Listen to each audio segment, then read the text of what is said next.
Hi guys, welcome to our channel. இன்றைக்கி ஸ்பீடாக ரொம்ப சூப்பரான டீ கடை போண்டா எப்படி செய்கிறதுன்னு பார்க்கலாம். வாங்க வீடியோக்குள்ளே போகலாம்.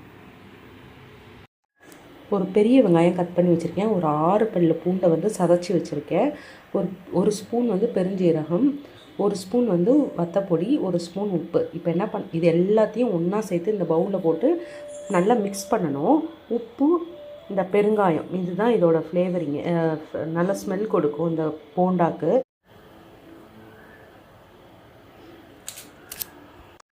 இப்போ இது எல்லாத்தையும் சேர்த்து நல்லா மிக்ஸ் பண்ணிடலாம். இதை நல்லா தண்ணி விடுற மாதிரி மிக்ஸ் பண்ணணும்.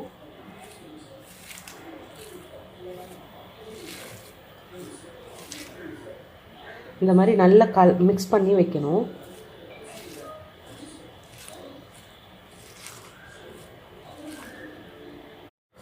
இந்த மாதிரி நல்ல வெங்காயத்தில் வந்து பார்த்திங்கன்னா நல்ல தண்ணி விடும். நம்ம கையிலே நிறைய தண்ணி இருக்கும்.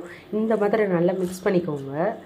மிக்ஸ் பண்ணிவிட்டு நான் எடுத்து வச்சுருக்கேன் ஒரு கப் கடலை மாவு, 1/2 கப் வந்து அரிசி மாவு, 2 ஸ்பூன் வந்து மைதா மாவு. இப்போ இது எல்லாம் ஒன்றா சேர்த்து மிக்ஸ் பண்ணிடலாம். தண்ணி வந்து பார்த்து நல்லா தொளிச்சு விட்டு பண்ணிக்கோங்க. தொளிச்சு விட்டு பிசைஞ்சிக்கோங்க. அப்போ தான் இந்த தண்ணி அதிகமாகிடுச்சுன்னா போண்டா வந்து தண்ணி இழுக்கும், எண்ணெய் நிறையா குடிக்கும். மிக்ஸ் பண்ணிவிட்டு காட்டுறேன்.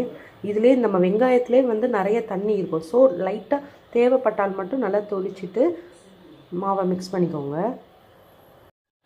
நான் இன்னும் தண்ணியே விடலை. அதுக்கு முன்னாடியே ரொம்ப நல்லா கட்டி ஆயிடுச்சு. இப்போ இன்னும் கொஞ்சம் வந்து தண்ணியாக இருக்கணும். ஸோ நான் ஒரு 1/2 டம்ளர் மட்டும் தண்ணி நான் ஊற்றிக்கிறேன். இந்த அளவுக்கு தான் நான் தண்ணி, இதையே பாதி தண்ணி தான் ஊற்றி நான் செய்கிறேன். இந்த தண்ணியே போதும். 1/2 டம்ளர்லேயும் 1/2 டம்ளர் தான் நான் எடுத்து போட்டு பிசைஞ்சிட்ருக்கேன். இதுவே இந்த போண்டாவோட பக்கம் வந்துருச்சு. நம்ம இந்த இருக்கிற அந்த மீதி தண்ணியை ஊற்றிடலாம்.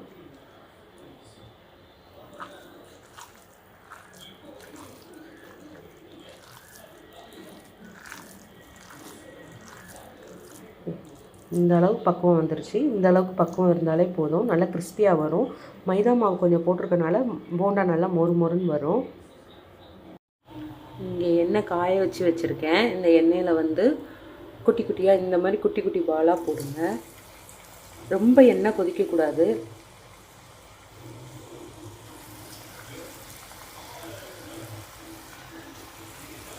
சும்மா இந்த மாதிரி கையில் எடுத்து கொஞ்சம் கொஞ்சமாக போட்டாலே போதும். போண்டா அந்த மாதிரி சிம்மில் வச்சு வேக விடுங்க. அப்போ தான் உள்ளே இருக்க மாவு வந்து நல்லா வேகும்.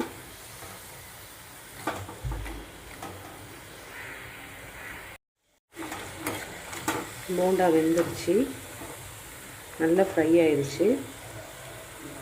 எடுத்துடலாம். போண்டா நல்லா உள்ளே வெந்திருக்கு. நல்லா சிம்மில் வச்சு வேக வைங்க. இந்த மாதிரி நல்லா வெந்துடும். நீங்களும் இந்த சூப்பரான ஆனியன் போண்டாவை வீட்டில் செஞ்சு பாருங்கள். செஞ்சு பார்த்துட்டு கமெண்ட் பண்ணுங்கள், லைக் பண்ணுங்கள், ஷேர் பண்ணுங்கள், சப்ஸ்கிரைப் பண்ணுங்கள். தேங்க்யூ ஃபார் வாட்சிங்.